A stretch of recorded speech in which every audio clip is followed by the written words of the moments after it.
Biota Live. I'm Tom Barbalet, and this is a continuation of the Biota podcasts. For more information on the Biota podcasts, check out biota.org/podcast. We have two callers on the line. Hi, Tom. This is Larry Yaeger. Oh, Larry, wonderful to have you on the line. I'll just bring in our second caller. Hey, this is Ed from Indiana. Good to talk to you, Ed.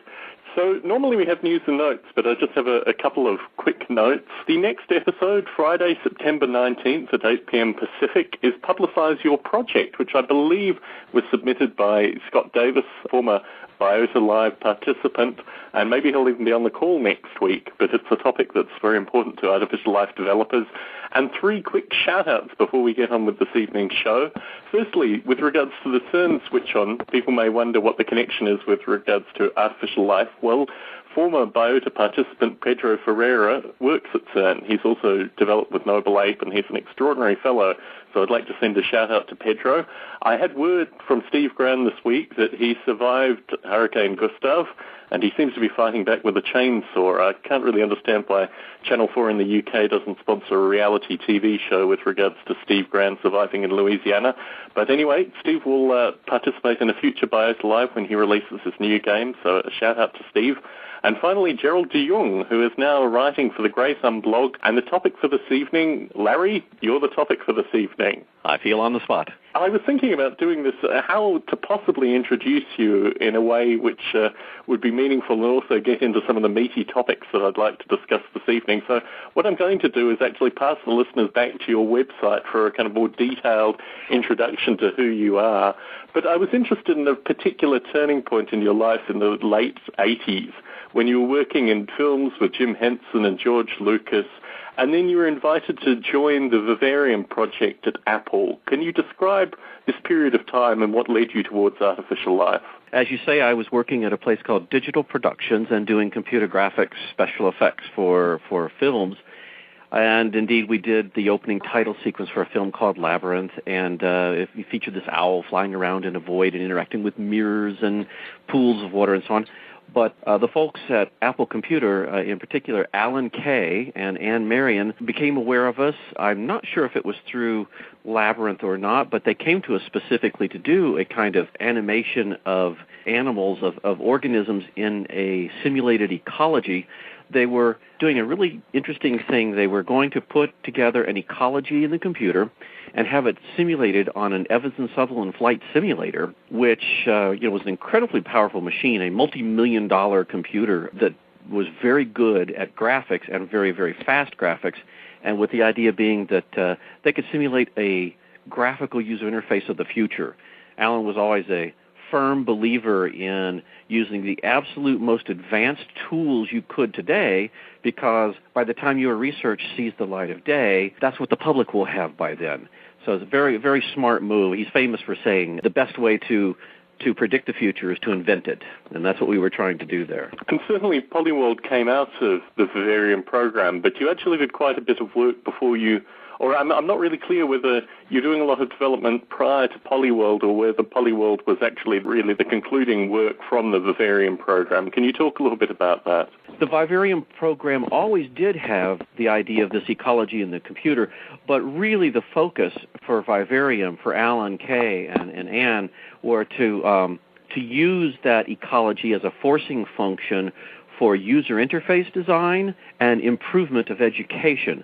The idea being, if you had a system, if you had a software programming environment, essentially, where you could describe the behaviors of all these individual agents and all the interactions between the agents and build up this entire ecology, but it was usable by kindergarten through 6th grade, elementary school children, you'd have something that by definition was extremely powerful and extremely easy to use. And so there was the idea that Alan, also, he's famous for his aphorisms, actually, which instead of, you can't have a goal for a research program, that's like saying, I'm going to now invent the flying buttress. But you can have a direction. And so their direction was to go in towards this improved user interface and improved and powerful programming environment with a great user interface. But I just became interested in the underlying technology and biology of such a computational ecology, and Alan deliberately, willfully fostering an environment where you should study what you want to study and learn what you want to learn, allowed me to go off to the very first neural network conferences, like the first 2 or 3 in a row that it came into existence, and the first Neural Information Processing Systems Conference, NIPS, and the first Artificial Life Conference. And you can probably guess, well, I was interested in all of the above, and specifically interested in how neural models could possibly model the brain, and then with the catalyst of going to that first Artificial Life Conference was just an amazing lineup of people with Richard Dawkins, Stuart Kauffman, and of course Chris Langton and Don Farmer and Steen Rasmussen and Norm Packard and on and on and on and on. It was truly a life-altering experience. I sat through that, listened to all the things they had to say, and said, well, okay, I know what I'm going to do now. I went back and proposed this crazy, wild-eyed project to Alan. He read the proposal I turned into him, and he said, good, cool, go do it. And in fact, bought a Silicon Graphics Iris 240 GTX to put into my home in Laurel Canyon, and I just dove into the code for the next 2 years and didn't surface until I was headed off to the A-Life 3 conference to present Polyworld. So that's in 94, I guess. 94 is actually when the proceedings ended up being published, but the conference itself was in 92, for what it's worth. But in terms of the transition, you moved from the Vivarium program to doing other kinds of research at Apple. But the thing that struck me, I mean, I started developing Noble Ape in 96, and certainly my early communications with the folks at Apple was that they really got what artificial life was, as you've described, as a vehicle for things like user interface and also for aspects of processing and these kind of things. Can you describe what it was like working at Apple initially and what elements changed and stayed the same in your time at Apple? Oh, it really was a time of a lot of change. When I first went in, it was just about the time, I went there in 87, and that was about the time that Steve Jobs had just been forced out, and so the company was already going through some, very high-level changes. But at the time, the Advanced Technology Group is what they called the research group, and that's what I joined. That's what Alan was in, and it really was a thriving, really interesting research group. And Alan had just helped Apple order their Cray XMP supercomputer. And, of course, I had a lot of experience using a Cray XMP supercomputer at Digital Productions right before that, and even before that for the computational fluid dynamics that I'd been doing before I went into computer graphics. And so I went and did a number of projects there using the Cray. It's where I sort of cut my teeth on neural networks using that Cray. Terry Sinowski is a world-renowned figure in the area of neural networks and one of the co-founders of the NIPS conferences and so on. And he had done something called NetTalk in the earliest days. It was a speech synthesis program. And I replicated that work, writing the code from scratch, my first backprop neural network system, and added syllabic stress to it, so it sort of improved on it a little bit. And it was a real learning experience, really great environment. And there was a tremendous amount of work going on. I mean, a lot of the ideas that went into QuickTime came out of this research group. The handwriting recognizer, I guess it's worth saying, one of the things that changed over the years was that research got less and less basic, less and less general purpose, and more applied. And in particular, after I had done Polyworld, I was basically asked, is this going to ship in a product in 2 to 3 years? And I had to be honest and say no. So I was kind of politely asked, could I do something that would be shipped in a product before terribly long? And so I went off and did handwriting recognition, which took advantage of the neural networks that I'd been applying in Polyworld, and particularly the backprop neural networks I'd been experimenting with previously on the Cray, and turned it into what became the print recognizer in the Newton, the first genuinely usable handwriting recognition system generally claimed, and what is now, in fact, Inkwell in Mac OS X. So as it became more and more focused, more and more applied, in fact, I'm trying to remember the precise year, but it got to the point that ultimately the Advanced Technology Group finally was disbanded entirely. I could have stayed at Apple at that time. The Newton Group was still in existence, and they were asking me to stay, saying, come Was it 95? That's about right. About right. 1995. And but at the time, Apple was giving really, really amazing severance packages. So to be honest, I took my severance bonus and left Apple for a little while, and I hoped sincerely that I could license my own software from Apple and do a startup based on handwriting recognition, but they wouldn't let go of the intellectual property. So ultimately, I ended up going back to Apple, and all total, I was with the company for about 18 years. Towards the end, Steve Jobs came back, and just as the company was really, truly going down the tubes, and obviously turned it around rather dramatically, and so I saw the resurgence. But one of the ways he turned it around was an extreme focus on what we can build and ship now, and so research is still not a big part of Apple. I mean, I've worked with 4 generations of engineers at Apple now, and some of them are in their early 20s. And what strikes me with regards to the folks that come through Apple is they wouldn't go to a company like Microsoft in some regard. They wouldn't go to a startup. There are things that they like about Apple still. But there's also, as you say now, a kind of hyper-pragmatism, that they still seem to get what artificial life is. When you came back to Apple, was there an internal understanding of Polyworld? Did they know who you were in an artificial life context? I don't think so. Honestly, after about 92, what I wanted most to do with my life was more artificial life research. But what I did with my life was handwriting recognition. And, it got to the point that when I rejoined Apple, the purpose was, in fact, to take that technology that had been shipped in the Newton and put it into Mac. At the time, we were just transitioning from Mac OS 9 to Mac OS 10. And, in fact, we implemented a complete solution in Mac OS 9, got it to alpha-level readiness, actually a very, very high-quality alpha. We pretty much eliminated all known bugs, pretty much a good beta. And then marketing said, no new features on 9. So it was back to the drawing boards and do it all over for OS 10, which is very different underneath, of course, being BSD Unix. And, in fact, and then I ended up doing so much low-level detailed work, it wasn't even really handwriting recognition anymore. I redesigned the mouse event for Mac OS 10 in order to get the right stuff out of the tablet and into the operating system. So it was really low-level stuff at that point. It was a great intellectual challenge, and doing that, I had to touch every level of the system in order to make it work properly. But at all this time, a little over a decade, I had been looking for ways to get the artificial life work funded again and get back to that, which is how I ended up at Indiana University.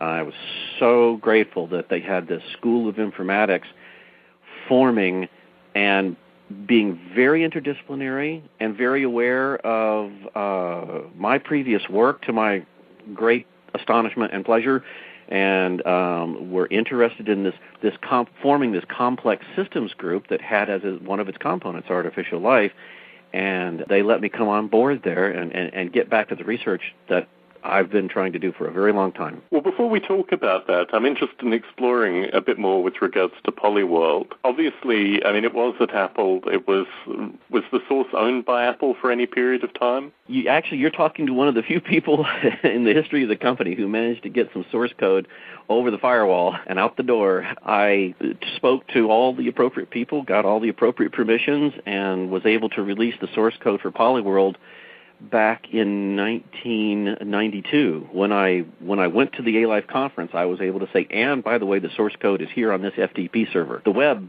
as it exists today, wasn't even around really then, and so it wasn't like I put up a web page, but I was able to give an FTP address and say, here's the source code, and which obviously has turned out to be a very good thing to have done for myself now as well, since I'm no longer with Apple, but I have my source code and have extended it greatly, and it is open source. It's on SourceForge. It sounds like you were doing open source before it was open source. I honestly am not sure when the first people started, making a big push for open source, but I've certainly managed to accomplish it in the early days. So in terms of folk listening who may have looked at Polyworlds briefly or are not familiar with the project, can you give a potted introduction to it? In brief, it's a computational ecology. Inside this ecology are a lot of agents little trapezoidal agents running around. Everything they do consumes energy, and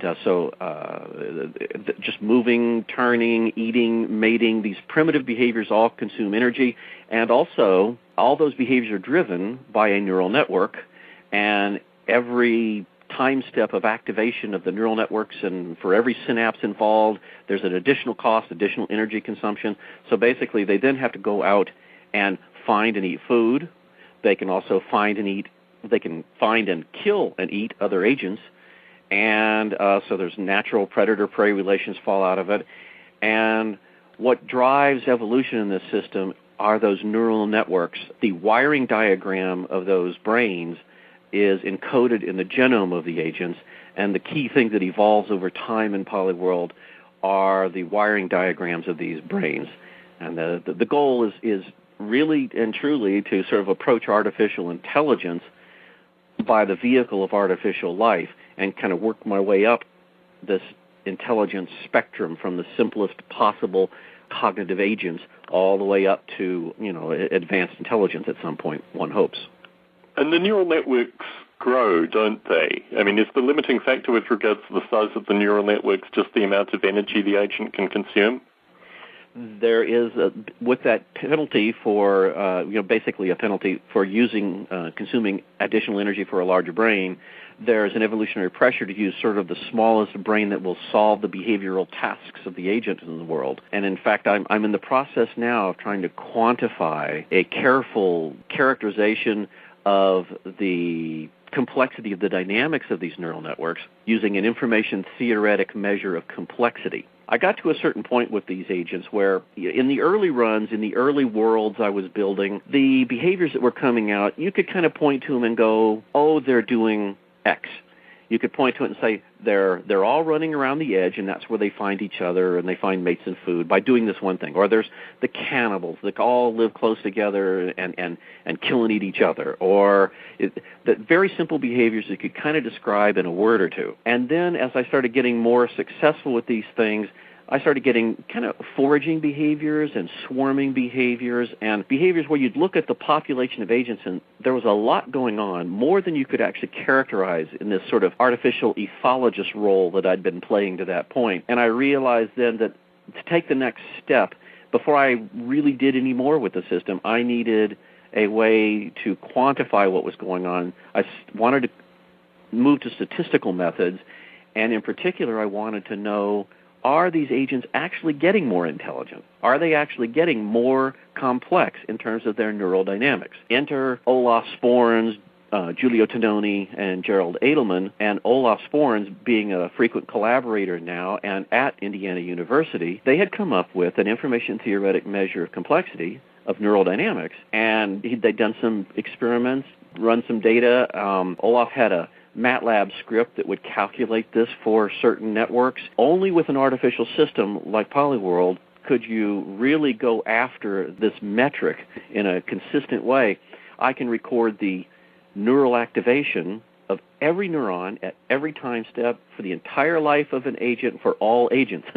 And I do that and then analyze those dynamics and have been able to show that, in fact, complexity is increasing over evolutionary timescales, and in fact, I've been able to tease apart, run a null model version versus the natural selection version and show that, in fact, complexity is being driven up by natural selection under certain conditions. So now I finally now have this ruler, this quantitative metric that lets me say whether things are getting more interesting or not. And now the next step is to make it so that the range of things the agents can do in the world grows up. And I claim, my sincere hope is, that as the complexity, as the complicatedness of the environment and the environmental interactions and agent-agent interactions goes up, so too will their neural complexity, their intelligence. And the interesting thing with these kind of simulations currently is that they then very heavily into things like anthropology and psychology fundamentally in a kind of abstract sense. And the thing that interested me about Polyworlds is, as you're describing this level of complexity increasing, to almost forming coherent societies, almost with their own kind of mythology and interaction behavior, which can't be observed, as you're saying, currently, but probably exists under there through this complexity. In terms of these kind of anthropological characteristics of these simple societies, have you also taken a high-level view with regards to studying what comes out of Polyworld? Well, like I say, for a good while, I sort of just played artificial ethologist. I sort of pretended I was, in fact, watching animal behaviors. But I don't want to anthropomorphize too much. I don't want to... It's easy to look at these things, and sometimes you can look at them and say, well, yes, they're swarming here. And I can understand why that's a good behavior, because as long as the bunch of them are doing it, well, they can always easily find mates. But as long as the swarm drifts, as they deplete one food supply, they drift over to a new food supply. And you can think about it logically. I don't think they're thinking about it logically. These are very simple organisms. These are organisms with less than 300 neurons, basically. So we're talking, okay, C. elegans worms have 302 neurons. So I'm kind of just barely at the level of worms. Now, the saving grace, in a way, is that I don't have to have anything like an autonomic nervous system. I don't have to do a lot of maintenance of the body homeostasis, and the behaviors that the thing can undertake have one neuron to move forward, one neuron to turn. So they can devote a whole lot more neurons to sort of the complicated internal dynamics of the system than the C. elegans, I suspect. But nonetheless, they aren't writing theses and figuring out how to set up civilizations just yet. In terms of isolation, both genetic and epigenetic effects of isolation, have you run two divided components of the Polyworld simulation and then put the two different groups back together to see if they are similar or if they repel each other? Have you done these kind of studies? Not precisely, although that is certainly something I've long thought would be an interesting thing to do. Is like I deliberately built in the ability to put barriers in the world that can separate populations, isolate populations. It's important, I think, ultimately to go for speciation and arms races and all the things that we see in natural ecologies. I want to bring to bear in here. But one thing I have done is use those barriers to mostly isolate some populations, but leave a little gap just on one side. And indeed, the behaviors differed from population to population. They weren't enormously different. They were mostly just like the main thing that I could see from the outside, at least. And I never went back and did any other kind of analysis with that system except just to stare at it. But the differences that were visibly obvious because the way I color code their behaviors in their bodies was you could see that some groups were heavily expressing their fighting behavior and always had their mating behavior turned on. And so they had a high red component, high blue component, and they were kind of purplish. Another group would only intermittently express the behavior, but the mating behavior, but were always fighting. They were red. Another one were like always mating, and they weren't fighting at all. They were just basically blue. And then what you would see is that these different domains, kind of almost all of one domain would be approximately one color. But then over long time periods, you'd see at those gaps in the barriers, you would see some mixing. You'd see one strategy invading the other, and you would see it gradually take over. And over a long, long period of time, this was one of the longest runs I ever made back in the old days, you would see an entire colony change their strategy gradually to one of the other strategies, and then you'd see that strategy adopted by the next colony, and then the third colony would adopt yet the other strategy. So it really was kind of like a distributed tit for tat. You know, in the iterated prisoner's dilemma problem, the best solution is to basically do what the other guy did last time, and that's what they were doing. They were all kind of doing what the other guy did, and that seemed to work best in here. In terms of interdisciplinary feedback, and this, I guess, is a component of open source as well, what kinds of users have played with Polyworld, and what kind of feedback have they given you? There are about 8 or 9 developers who've been putting some time and effort into the source code and have really been a tremendous help. I'm a big proponent of open source, both from the provider of the source code and the consumer of the source code, and the consumer of the intelligent resources that can be brought to bear that way. There are a couple of places that have talked about, that have set up Polyworld on their local systems and have been considering using it for studying various evolutionary biology questions that they have in mind. I haven't seen any technical papers come out of that yet, so I'm not sure how far that will get. I don't know yet. I do have a couple of collaborations just started up after the most recent Artificial Life conference, Artificial Life 11 in Winchester, UK, with, Anil Seth at Sussex has this causal density measure of the complexity of network dynamics. And we're looking at applying that to the Polyworld brains and comparing it to the way Tononi Sporn's Edelman complexity measure, what it has to say about the dynamics of these agents. And then Nihai at Max Planck and Daniel Polanyi at University of Hertfordshire.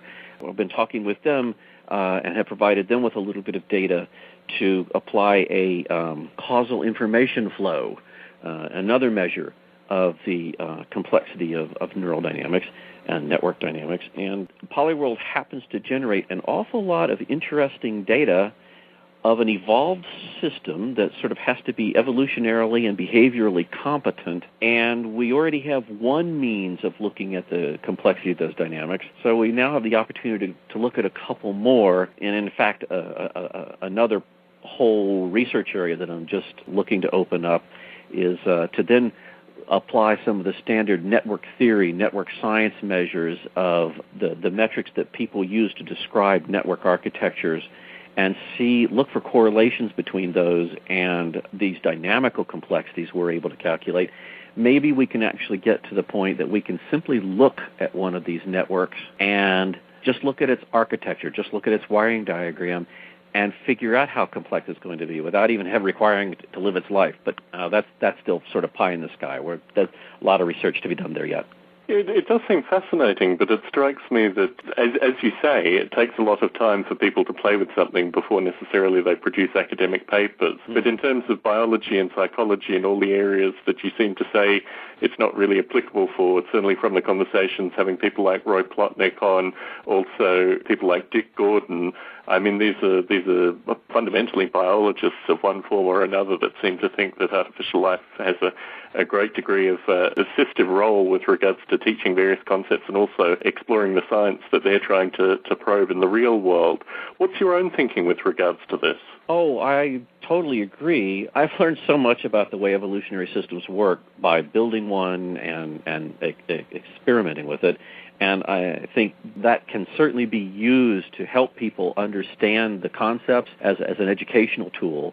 In fact, I teach a class on artificial life as an approach to artificial intelligence, which probably sounds familiar. It's my research area. Polyworld is one of the tools that I use in there. I like to think I lead them down a garden path to all these research sources, these different things people have done in the past, Ralph Linsker's work on Infomax Principle and Chris Langton's writings and Farmer and Berlin, and some things from the A-Life community, some things from outside the A-Life community, but all these things that come together to corrupt all of these students' minds and convince them that the very best way one can possibly approach artificial intelligence is what I've been doing, this artificial life approach. The claim is slightly stronger from people like Dick Gordon that artificial life can fundamentally teach people about things like intelligence and also some of the gaps in biology that biologists are still scratching their heads with regards to. I mean, what you've described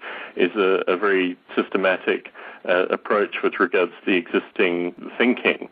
But in terms of actually exploring the unanswered questions, particularly in science, do you think artificial life has a place in doing that? I do. I think computational models in general have a huge place and an ever-growing role in science. You can use computational models in in a number of different ways. A PhD student over in cognitive science, Paul Williams, has been doing a very nice job of sort of investigating the philosophical underpinnings of this. At the same time, he's doing some really interesting modeling work and referring to what he has to say about it. Basically, you can have a model, you make assumptions, you find correlations between the higher level emergent properties of a system, and when your model correlates well with reality, you can then go in and say, okay, I built the model using these simple principles, and it produced the same results as the biological system.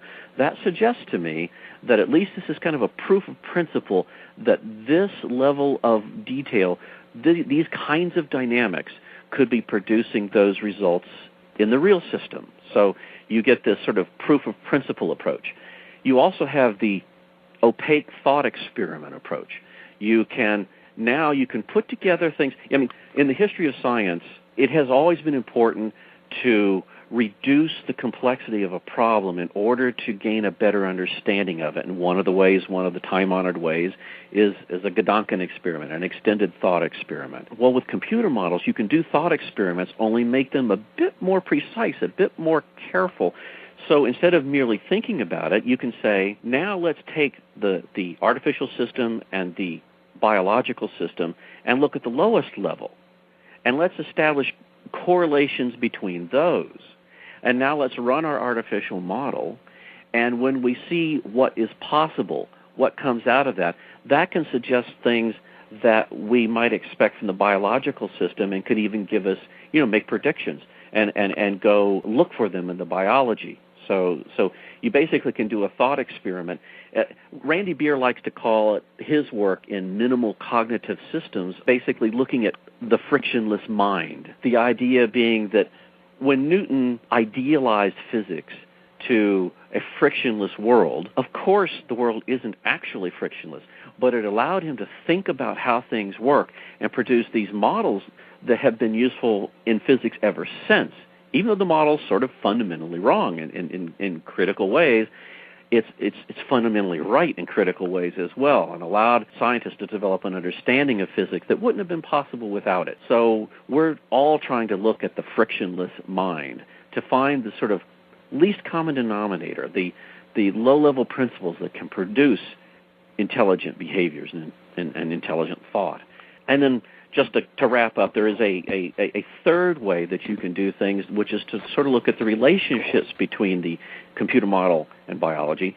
So you go in and you look at the methods by which the low-level phenomena in your model cause the high-level phenomena in your model. And then you go and you look at the biological system looking for those same causes, the same kind of causality from low level to high level. It allows you to establish correlations between your model and biology. In summary, not only is it possible, it's essential. It's today's best tool for approaching some of these things, and I think we're seeing the impact of this and understanding of this across science, with like systems biology becoming more and more important, and a key ingredient of that is modeling. So I think the message has actually already been taken to heart by a lot of fields. And we have the benefit of having Ed on the line, and he does this in his day job in terms of real applications of artificial life for bioinformatics and data mining. Ed, in the discussion so far, do you have any questions for Larry? Yeah, I got a question on your polyworld. You mostly use energy. Is that like you're defining pressure, or that you're defining thing that moves things around, or do you have other external things you put in, like heat or temperature or stuff like that you make the guys move around with? Their own neural dynamics cause a particular neuron that's interpreted as a move neuron to cause them to move around. So the actual motion is a result of their neural dynamics. In terms of what sort of like makes it necessary for them to carry out certain actions in the world, part of that is indeed this energy consumption and their need to replenish it, but also just plain old good old natural selection is in operation here. There is, in fact, no fitness function running in Polyworld. The only reason that a particular behavior, a particular wiring diagram propagates in time is that it allowed some agent to survive longer and to reproduce, to produce more offspring. So it's really just a matter of variation and selection, and the more offspring, the more those genes will be out there in the population. There's a question in the contemporary artificial life community about whether modeling up until mating is the important thing, or with epigenetic and societal simulations, whether the aging agent can feed back into the young, the grandparents kind of metaphor in terms of affecting generations. What's your own view, Larry, with regards to this? I'm reasonably sure those hypotheses are well, they're certainly reasonable, and I think they're even correct. The reason Homo sapiens have exploded and taken over the planet and live in so many different ecological niches and so on is that communication. It was almost certainly necessary for there to be maternal care and possibly even grandparental care, because in order for us to evolve the brains that we have, we basically had to take a long time for those brains to mature. And humans are, especially at one end of the extreme of how long it is before something comes out of the womb until it's ready to take care of itself. So we absolutely had to have the care mechanism in place in order for us to thrive as a species. When you say you move the genetic code around in your model, do you when they replicate, do you adjust that, and do you make that based off like the energy level, and then how do you represent the genetic code in there? Are you just kind of stringing a few letters together, or do you have a real complex model for it? Really, the genetic code is very genetic algorithm-like. So there's a string of bytes that's treated in some situations like a string of bytes, where each byte with a value of 0 to 255 translates into something like the number of neural clusters, and that the minimum and maximum are set by a couple of parameters in this massive world file that sort of describes the physics of the world. What happens when two of these agents co-locate in the world, they occupy approximately the same space, and they both express their mating behavior at the same time above some threshold, so that the activation of the mate neuron is above some threshold, then they are allowed to reproduce. When reproduction happens, these are haploid individuals. They only have one strand of DNA. So I take the string from each of the parents and do crossover and mutation and take the resulting single strand of DNA and give that to the offspring. That then is expressed. Basically, the main thing that's going on there is those genes are then expressed as a neural wiring diagram, and that agent then goes off and lives its life. So when you notice those mutations, the SNPs, I'll call them SNPs because that's what I deal with all day long. Okay. And so when we deal with the SNP, do you try and relate that back to the phenotype that you see? Do you have you generated any kind of stats to say, oh yeah, I saw this, I've done this mutation, now I have 50,000 mutations, and I can relate these back to activities, they were in a swarm now, or this group swarm. Did you write any outside component to look at that and trend it or something? I have done a little of that. Not a great deal, but I wrote a tool specifically to look at the evolutionary trajectories of a couple of genes, because we had some evidence from looking at the connection weights in the brains of these things that they were going up significantly over time. It looked like the learning rate was going up, and indeed I analyzed the trajectory of that, and the learning rate is itself in the genes. There's a couple of other interesting things in the genes, like the number of crossover points is itself in the genes, and the mutation rate is itself in the genes, sort of meta-level genetics. And I was able to show that, in fact, the learning rate is going up rather dramatically. It's one of the most dramatic effects that one sees over evolutionary time. So the heavy in learning that is going on at the synapses in these brains turns out to be apparently fairly important to their survival and reproduction. I also worked with a couple of students in the sort of visualization area, and they have put together some interesting tools to allow me to look at the temporal evolution of all the genes. There's like 2,500 genes. That's a lot, I know, but and most of them have to do with the nervous system, the neural network. But I can, in fact, look at temporal evolution of any subset of those genes, or in fact the entire thing, and turn it into a sort of genetic landscape that lets me see what's changing and what's which directions are being trended in all these genes. What kind of program are you using for that? Is that like Qt, or are you using Java, or to look at that visual display? The visual display actually was implemented a couple of different ways. The one that I think sort of persists to this day is, well, the one that looks at all the genes goes right to OpenGL. I think it actually may be Qt and then goes to OpenGL underneath. Polyworld itself is on top of Qt, as a matter of fact. Thanks. Every artificial life developer, every artificial life academic, theorist, muser that we've had on Biota Live has had a different history of artificial life. I always find it interesting. We talked to Jamie Matthews about this specifically. How do you teach the history of artificial life to people in their early 20s, their late teens? Well, I start the course with a Chris Langton paper from either A-Life 1 or A-Life 2. I end it with a Chris Langton paper about his lambda parameter work because it does a nice job of saying, at least where I first started thinking about information theoretic measures of complexity. Somewhere during the middle of this semester, I've already had Olaf Sporns in for a guest lecture to talk about his information theoretic measure of complexity. So they've actually seen the sort of better end result, but it's nice to also see the origins. And in between, I really do draw on a lot of what I consider influential papers, seminal papers by people.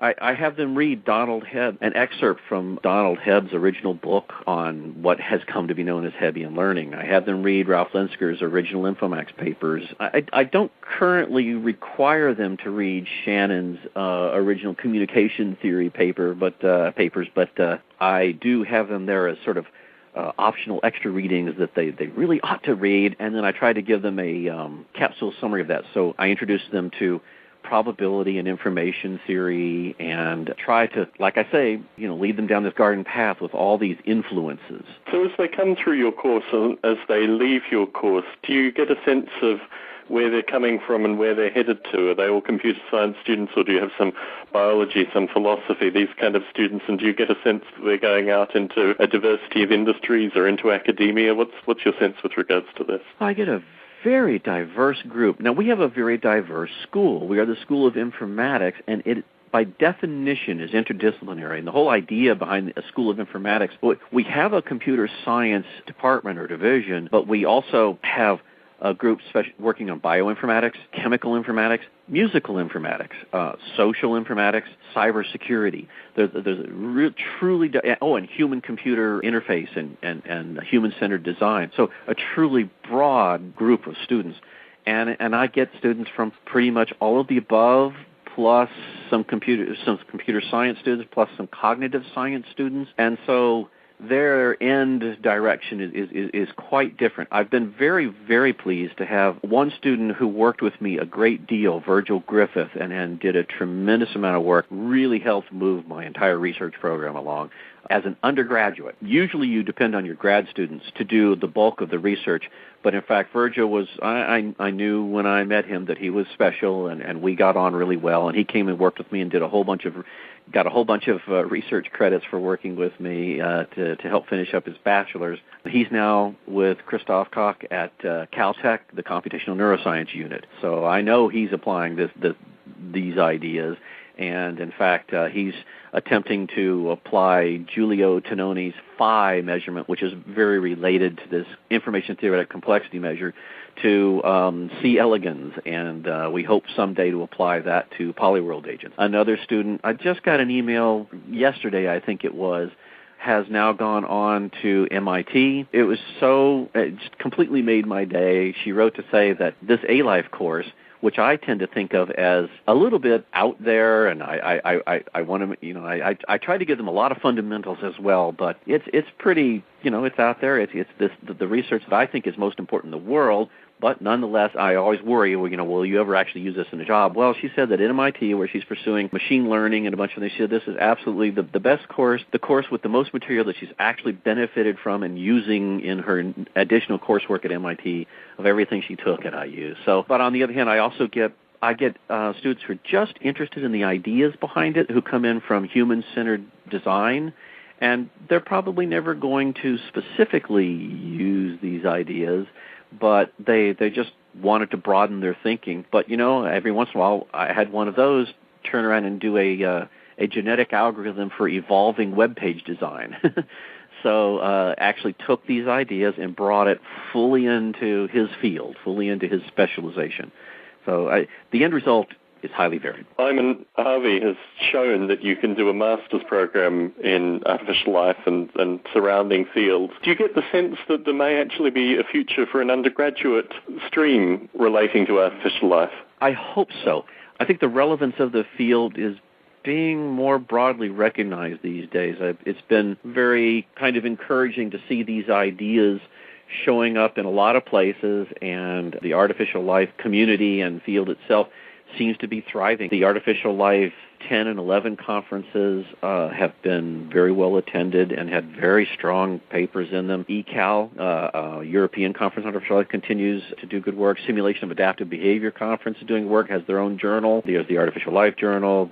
And now IEEE has added an artificial life component to their, I forget what they call it, computational intelligence series. It's actually does seem to be taken a bit more seriously than in my early days, which is a really good thing. I think it's a vital field. What do you see for the future of artificial life, and how can the contemporary community assist you as an artificial life academic? Well, if you know any really, really great C++ hackers who are interested in this, send them my way.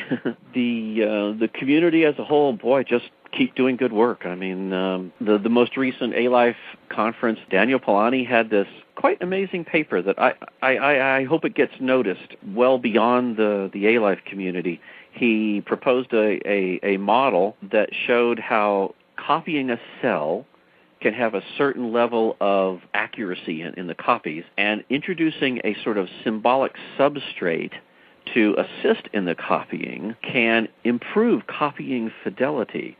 And the sort of natural conclusions that they come to is that, in fact, the origin of DNA and the sort of symbolic representation of information inside biological organisms could have come about as a means of improving copying fidelity, which is a really interesting theory. I mean, that has broad implications for all of biology if it's true. You know, there's always a problem with origin of life stuff and stuff that goes back to before we can possibly make measurements, but it's kind of a lovely Darwinian theory of how DNA could have come about in the first place. You attended a Graytham meeting in London. What are your thoughts that there are now half a dozen of these groups spread pretty well over North America, but now in Europe as well, that meet on a monthly basis to talk about artificial life? Well, that's great. I'm glad that there's that level of interest in the topic, and may that interest and enthusiasm spread widely. Obviously, I am a sort of a strong proponent of a basically evolutionary Darwinian view, not to say Darwinian in exclusion of epigenetic phenomena. For some reason, some people seem to get to think that Darwin would have dismissed epigenetic phenomena or something, but he didn't even know about genes. That's just sort of like not the right way to think about it. But I'm so glad that people are taking these ideas and thinking about them seriously and talking about them. It counters some of the overt fundamentalist religious attempts to subvert the education system and subvert the teaching of evolution.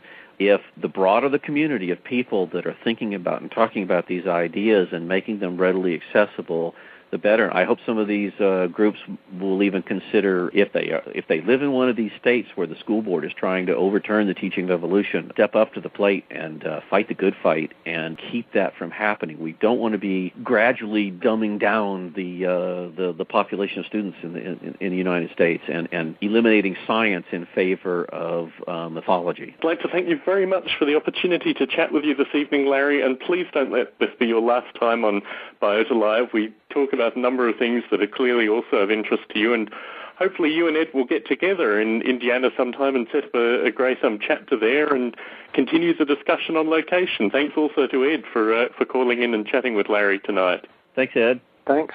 Our topic next week will be promoting your project, a hobbyist topic following this evening's discussion, but certainly something that vents into all aspects of artificial life. Thanks again to Ed and especially to Larry for calling in. We'll talk to you next week.